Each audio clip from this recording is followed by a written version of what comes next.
Okay, so I have a review this time for Aurora HDR Pro version 1.2, which is the latest version at the time of making this video. And it's from the same people that made Noiseless Pro, which I reviewed previously for noise reduction. You can start off by loading either one image or a set of bracketed images, or loading some samples. So if we click load samples, we have 3 photographs taken of the London cityscape, and it is in 3 multiple exposures. You have 0 EV, then I think it's -1 or -2, then +1 or +2. Then you can adjust for an alignment, although if you're on a tripod it might not be necessary. Ghost reduction and chromatic aberration reduction. Let's just hit cancel, because if you download a trial of this or buy it, you will have these images, so let's use some different ones. Okay, so this is some sample images that are taken by another photographer. It's not mine. These are not my images, and there are 3 different exposures. You can use more exposures, or you can even use a single image to get a HDR look. I'm not going to go into what HDR is because it's mostly just a review. And I would hit ghost reduction just to make sure. I would only use chromatic aberration if you know you need it. So I would zoom in and I would look at some of the edges to see if there's any obvious, and if there isn't, I would leave this off, and if it's on a tripod, I'd leave this off. So in this case, let's just try ghost.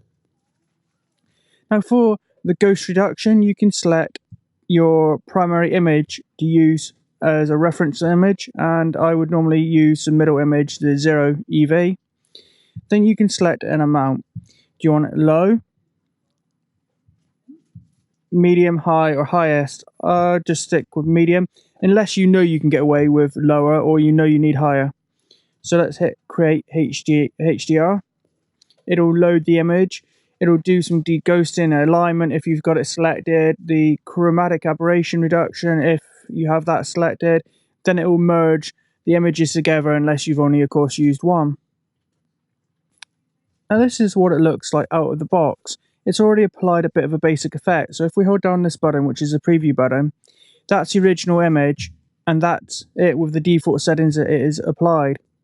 So actually, in some cases, this might be actually good enough. You might just want to save this as a JPEG or whatever, and that might be enough. But if not, there's presets that you can select, or there's loads of options and sliders you can adjust, or a bit of both. So down here is where you have your presets. You can create your own, because what you basically do is you change those sliders, get the image how you want, then hit this plus button and save it as your own preset. You can also reset it here, or select different categories of presets. So you have like basic, realistic, dramatic, landscape, indoor, architecture, favorites if you added any of the favorites, user, any you've created yourself, all of them, or a pack if you've subscribed to their newsletter, you can get a free pack, and Trey Radcliffe presets, which came pre-installed. It's by a famous photographer, and he's worked with them with this program, and he's included some of his own presets. So you can go and select different ones, wait for it to apply, and look at the preview. There, looks pretty good. Then you have realistic, vivid. That actually looks pretty good. Now, you can actually just adjust one slider here. That's all you might need to do, which is the strength of that effect. So if it's overpowering, you can turn it down here, or have it full blast 100%.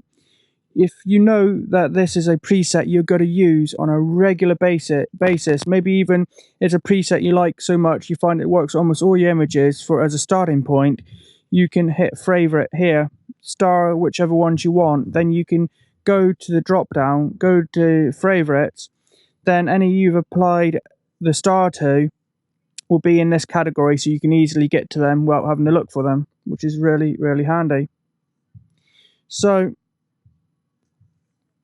the one, for example, I find works really well for almost all images. Not every single one, but it's a good starting point for many. Is this one here, Black Truffle Sort under Ray Radcliffe's presets. That is often a very good starting point for many images. And the other one, if I go to favorites, was HDR Look 2. That tends to work pretty well. Okay, now if you've created a preset of your own. Now, for a start, these are a couple I've made, just playing around, experimenting. We have Surreal and Surreal 2. It might be a bit over the top, but you can always dial it down. Or somewhere like that, say. Then, if you right click, you can show the file in Finder, which means you can actually share it with friends. Or you can delete it if you don't want any more or made a mistake. You can rename it, and you get a dialog up and give it a new name. You can right click, export, and you can update with current settings. So say you made it, then you realize, well, maybe one of these sliders could be a little bit different. Well, you can adjust that slider how you want it, get it exactly how you want it, then right click, update with current settings, and it will overwrite that particular preset with the new settings. Export here, so we can export it to give to friends as well. And let's start up the top here now. Now we had a look at the presets. Let's say we selected one we want, in which case I don't think that really works. So let's just select balance and realistic. Now, up here we have our open and our save and share. So under share, you can export it as an image, so basically a JPEG if you want. You can share it to various programs such as mail to send it in an email, or message to send it in a direct message, and Facebook, things like that there, plus 500 pixels. Open in. So if you have any other programs installed that this program supports, such as Photoshop, Lightroom, Apple Photos, you can send it to that program from here and back and forth, etc. Or if you have one of their other programs such as Noiseless Pro installed, then you can send it back and forth there. Now that is really good because this does have noise reduction, but I don't really trust myself to get it right. So what I like about Noiseless Pro is it will automatically detect the best setting for you, and often that is all you need. You don't have to be playing around with any sliders, and I have reviewed that program previously. So it's good that you can make your image in this, get everything just right. Then last thing, you can send it to Noiseless Pro to do any noise reduction that's necessary. Open is just open as you'd expect. 100% is to zoom right into the image at 100%. You can also use this drop down here to select various sizes from 25% to 300%. You also have some information here such as what EV brackets have been used. In this case it's -2, 0 and +2. How many images, what the ISO was, what the length was, what the aperture was, in this case an f-stop of 11, your resolution, and in fact it's now a 32-bit image. This button here zooms back out to fit to screen.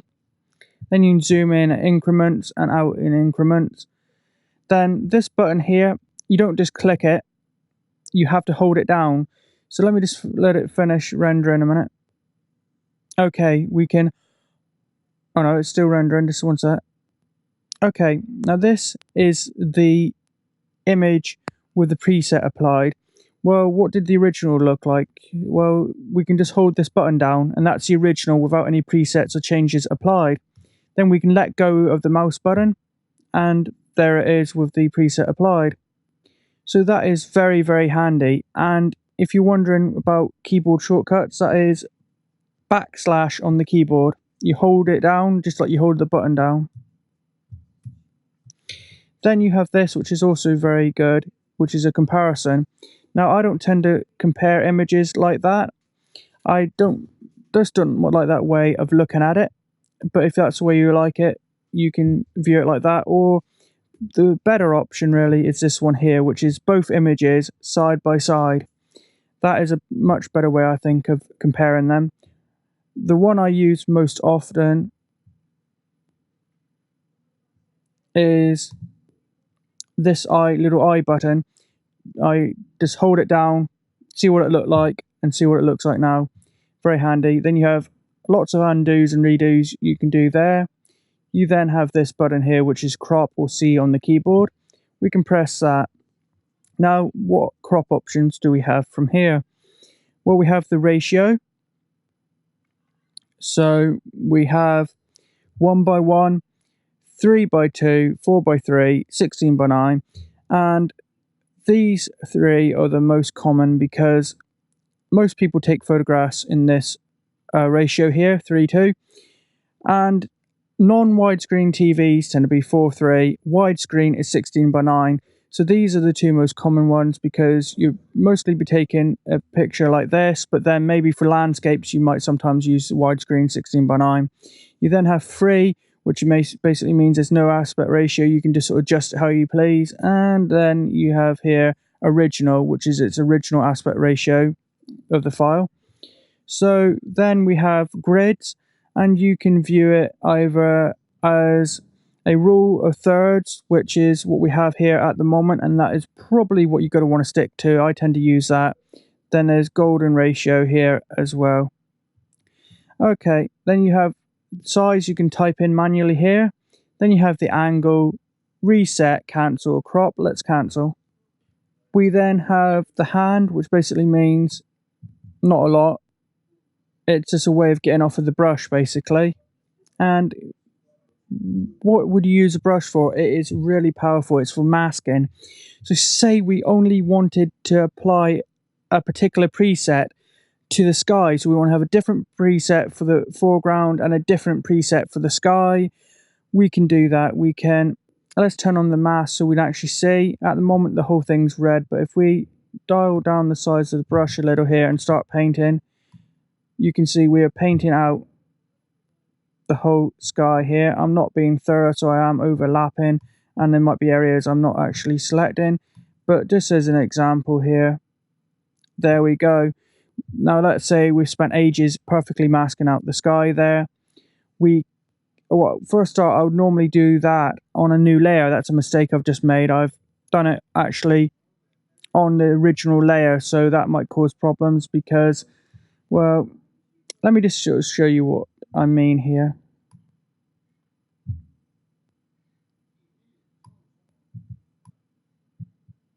There. Now if I untick the mask a minute, you can see it's applied all that extreme stuff I did with the amount of HDR look and boost just to that sky area, which is pretty interesting. It makes a program much more powerful. I love that feature, because quite often you might have some sort of cityscape or landscape, and you might get most of the image just the way you want it, but the sky won't be quite powerful enough, or it's too powerful. Well, you can mask out the sky very quickly, very easily, and apply different settings or even a different preset to just that portion of the image. Very powerful. Okay, so then we have here brush size, the opacity, the softness, different presets, radius, all sorts here, and we can also type it in on the side bits there. Then what happens if let's turn the mask back on. Look, we've gone over some bits, we've like overlapped on some trees, things like that. Well, you select the brush, the eraser here, then you can erase parts of the mask that you don't want anymore. So that's very handy. Okay, now when you finish with that and you want to come off of the actual mask, you can select the hand again. Here is layers. This button just simply opens and closes the layers section. Then this gets rid of the histogram, or views the histogram.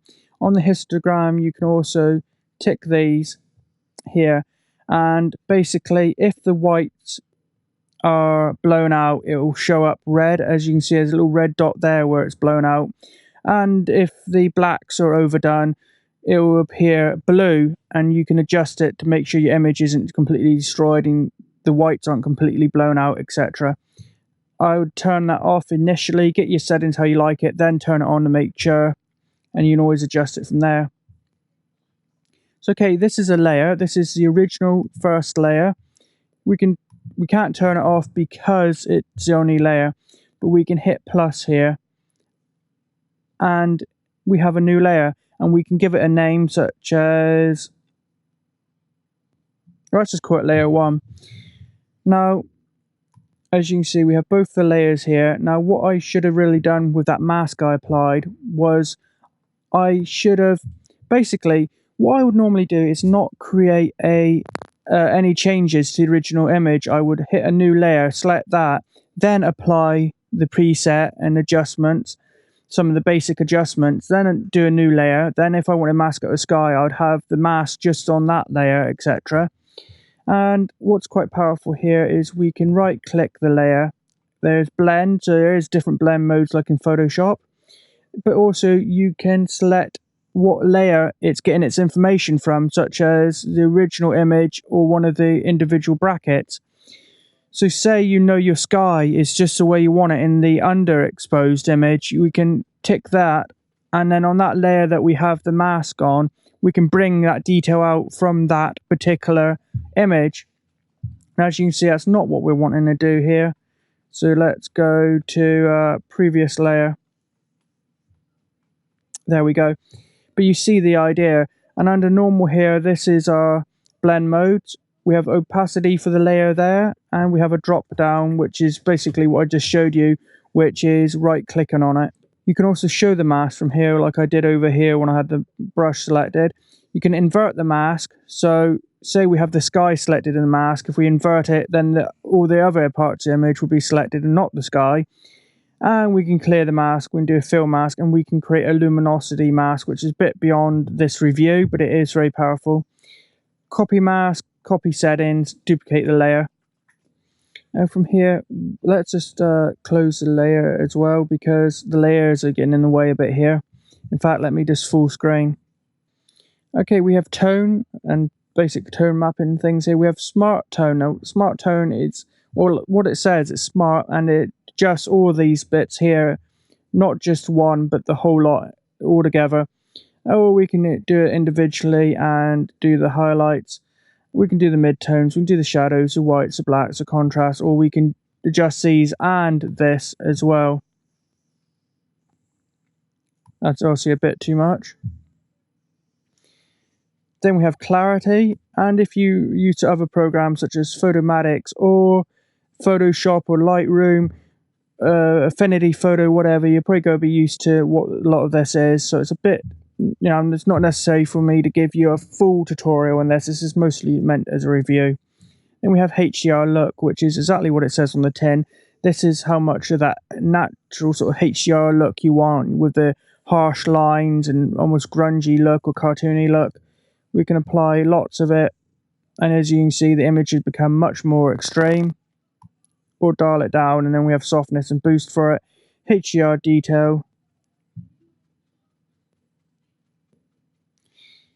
Then we have denoise, and for HDR denoise, we have the amount, the softness, the super softness, or the opacity here. And what I would do is I have another program by Macphun, who make this program called Noiseless Pro, and that has these settings plus more, and it will also auto-detect the recommended settings for you when you open the image. So I trust that more than I trust myself, so I wouldn't mess with these settings since I have Noiseless Pro. I'd leave these or turned off. In fact, I might even turn it off using this button here, which turns off the whole section. Same with any of these sections. And I would finish this image in Aurora HD, then bring it over to Noiseless Pro to do the final noise reduction in Noiseless Pro and save it as a JPEG or whatever from there. We have image radiance, which is mostly good for if there's any lights in the image, such as street lights or maybe Christmas decorations are up and you've got Christmas lights. It really boosts those lights. I'm not sure how much, you sort of see a bit of something here because some of the light areas, such as the reflections, are getting boosted here. But it's mostly good to apply some of this when you have lights such as street lamps, street lights, etc. Then you have a smoothness and a brightness for it. Then we have smart colorize and warmth.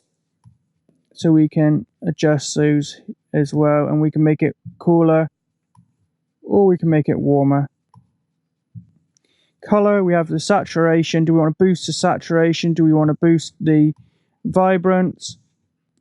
And color contrast, let's turn that up a bit. Obviously this isn't a final image, I'm just playing with settings to show you what they do, so I wouldn't save this out as my final image, of course.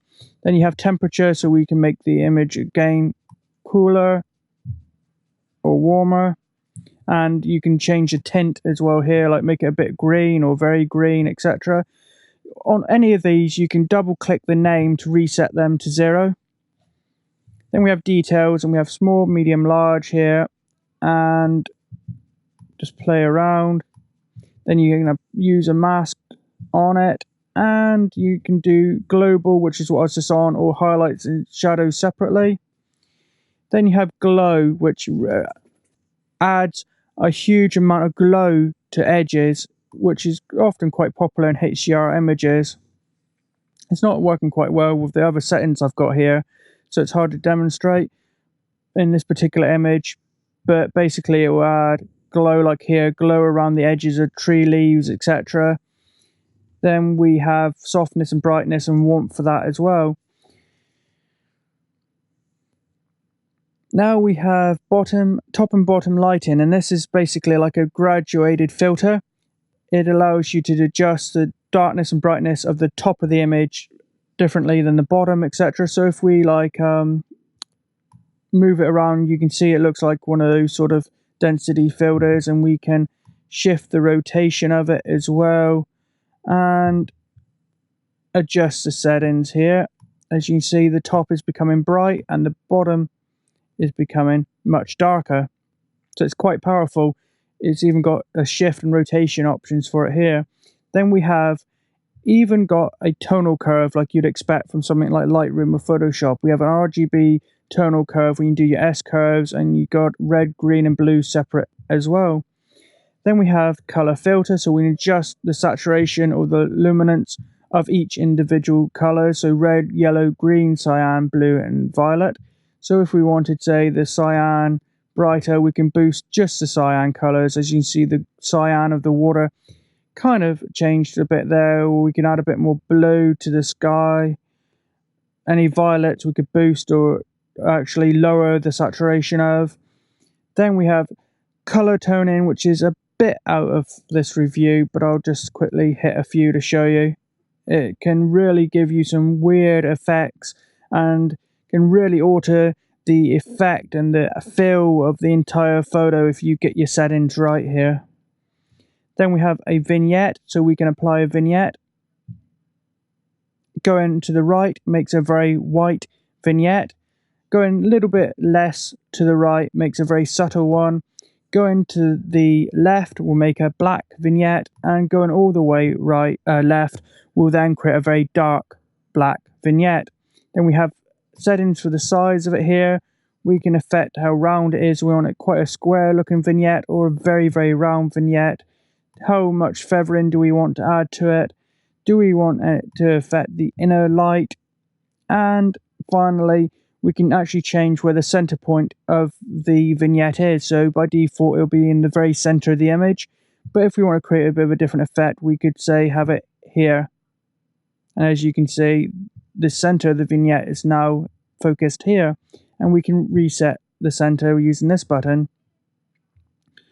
Then lastly, we have some layer settings here, so it'll affect whichever layer we have selected. So we can do the opacity, the blend mode from here, the source image and the texture map, scale to fit, etc. From the file menu, we can do our very standard things such as save, save as, and rename. But we can also show the preset folder and add a custom preset pack we may have downloaded from here. We can export, and from exporting here we can select our color space, either sRGB, Adobe RGB or even Pro Photo RGB. Then we can select the format. We have the choice of a JPEG, a PNG, a GIF, a GIF 2000, a TIFF, a Photoshop or even a PDF, and we can adjust the quality from here. We then have open in, which I mentioned earlier, to basically send it to things like Noiseless Pro. We can send to things like our email program or messages, Twitter, Facebook, Flickr, SmugMug, and 500 pixels. And we can even now, if you are up to date with version 1.2, export it as, instead of a compressed GIF, if we want a copy of basically like a raw file of what we've done, but with the changes, then we can actually export it as a HDR image, and we can export it either as a .hdr, a .exr, or a .32-bit GIF, TIFF. And so I would recommend you'd save a copy, not to upload anywhere like Facebook, But just so you have a copy of this image with all the changes at the highest quality possible, I would save a copy as a .hdr or a EXR, so you have a very high quality copy with the changes applied. Edit is very standard edit stuff here, but this is also where you can get to crop or see on the keyboard. We then have a layers menu with our blend mode, our source image, show mask, etc. All the stuff you can get to from over here. Then we have view, and you've got single view mode. We've got all our fit and zooms from here. We have the background, which is the area around your image. You can make that darker or lighter from there. You can show the clipping, and the clipping is these bits here I mentioned earlier. Show navigator, which is just a little way of navigating the image. A lot of programs have that, and we can close it. And then from view, we also have exit full screen mode or go to full screen mode, full screen preview, which is F on the keyboard, toggle presets, compare or compare with. Windows standard and help is pretty standard stuff too, although you can get to video tutorials, which I recommend you check out from there. Now, what is that full screen I was just talking about? Not this full screen, not the regular Apple full screen, but the image full screen. Well, that's F on the keyboard. We press that, we get a full screen preview of the image. It takes a few seconds to render. When it does, you can then hit backspace on the keyboard to go back and forth between original image and the changes you made. Okay, so it loads up, and once it's finished rendering, this is the image with all the changes you have applied. You can see it full screen, nice and big. Then we can hold down, not just press, but hold down backspace on the keyboard to see the original image. Then we can let go of the key to see what it looks like with the effect applied, and back and forth as much as we want here to get an idea of how much the image has changed from the original. Then we can press F on the keyboard again to exit full screen, or we can press escape on the keyboard as well. Now, this is a sample image by one of the people they've worked with, Trey Radcliffe. So what about actually showing you very quickly an image of my own? Well, here's 3 bracketed images taken in RAW format from Richmond Park, which is a royal park in London, England. And if I just open it a second, no, I don't want to save those changes to the last image.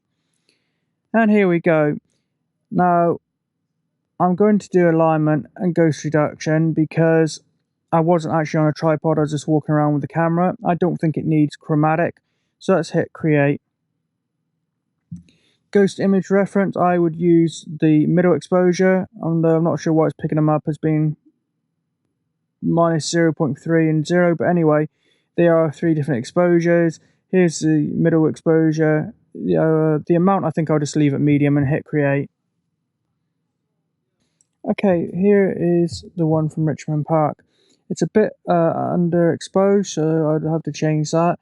But as you can see, it's a kind of interesting photo because it's in a big, huge royal park here. So it's a very sort of almost big fieldy, grassy area here with trees on each side. But then right down the bottom in the horizon, you can actually see a cityscape here of main part of London. So it's interesting how you got this big wide park here, and then in the horizon the city.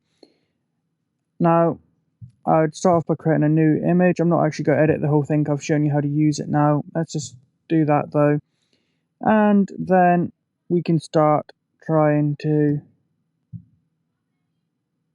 save our image. As you see, it's very dark now. Just doing that has actually brightened it up, but what I'm going to do is I'm going to use a preset. I'm going to go to favorites and try one of these, maybe HDR look 2.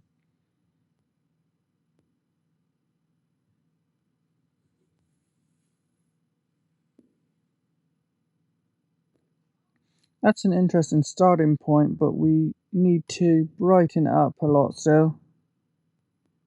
But anyway, you find one like Vivid Memories that kind of look interesting. Then you sort of adjust it until you brightened it up. So you've sort of fixed the dark areas, things like that. And it could actually turn out quite nice. Unfortunately, it was a little came out as a little underexposed. So I'm going to try opening this one. This one is interesting because it's at a bit of an angle. It was on a tripod, but a broken tripod, so it might not be the most stable. So I will apply alignment and ghost reduction. probably not chromatic, and it's interesting with you got the sky there, you've got the shed, and you've got a lot of sort of leaves and things like that and bushes there. So it'll be interesting to see how this one turns out.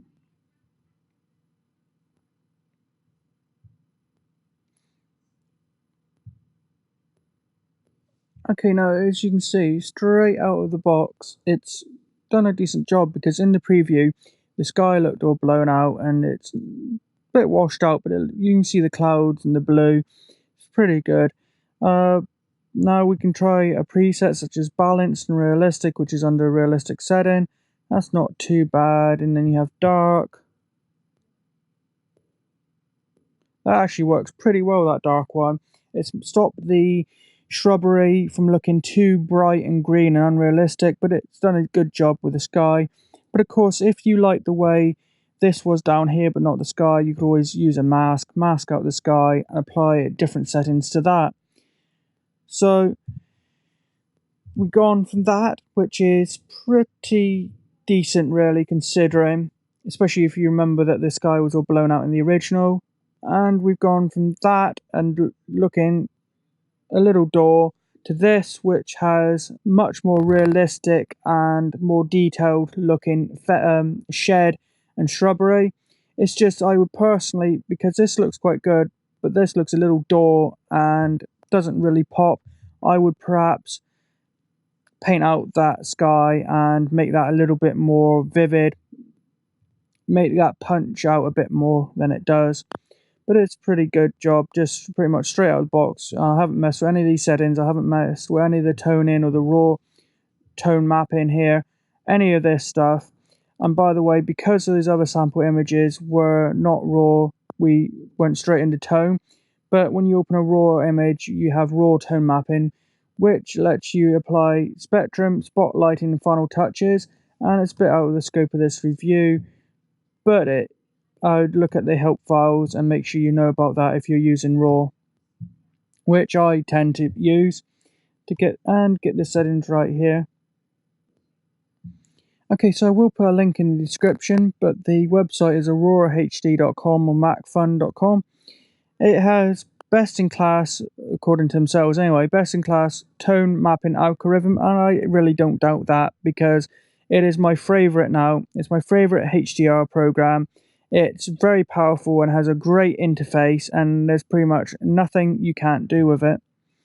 Dozens of smart color controls, high quality presets, multiple layers with blend modes, powerful detail and clarity and structure controls, high quality raw processor. You can apply a luminosity mask and custom textures. I haven't really gone into custom textures, but on the layers you can apply a different texture overlay and opacity, etc. Then there's full plugin support for Aperture, Lightroom, and Photoshop, which isn't in the standard version because there is a standard and a pro. Standard doesn't support RAW, and there's a few other drawbacks, so I would recommend you really seriously consider the pro one over the regular. Then it has its own noise reduction, but if you have Noiseless Pro, you might want to just go straight in Noiseless Pro and leave the settings in the program. And 68 other powerful tools, which is really good. It costs £70. And plugin support, I'll just show you that quickly before we go. It's under the file name. Then you go down to install plugins. It will try to detect the programs if you have them installed. In this case, I have none of those installed, but it supports Photoshop, Lightroom, Aperture, and Photoshop Elements. Now, Aperture, it's good to have the support, but the program has now been discontinued by Apple. So it would be nice to see support added for a newer program called Affinity Photo. It's not by Apple, but it's still a very popular and good program for image editing. In fact, it's very similar to Photoshop, but I actually like Affinity Photo better, so I would like to see Affinity Photo plugin here. Okay, for system requirements, you need a Core 2 Duo from late 2009 or newer, at least 4 gigs of memory. I have 8, and it works just right, really. To be honest, I wouldn't really like to use this with 4 gigs much, but its minimum is 4 gigs. It needs Mavericks 9.5 or newer, and I'm using El Capitan latest version 10.3, 11.3, and it works fine. 2 gigabytes of free space or more, a display of 1280 by 800 or higher. Retina displays are supported, and I am using a MacBook Pro 13-inch from late 2013, and it is a Retina display, and there's no glitches. It works fine, like it says. And image format support. It'll open PNG, JPEG, TIFF 8 or 16-bit, GIF, PSD, which is a Photoshop file.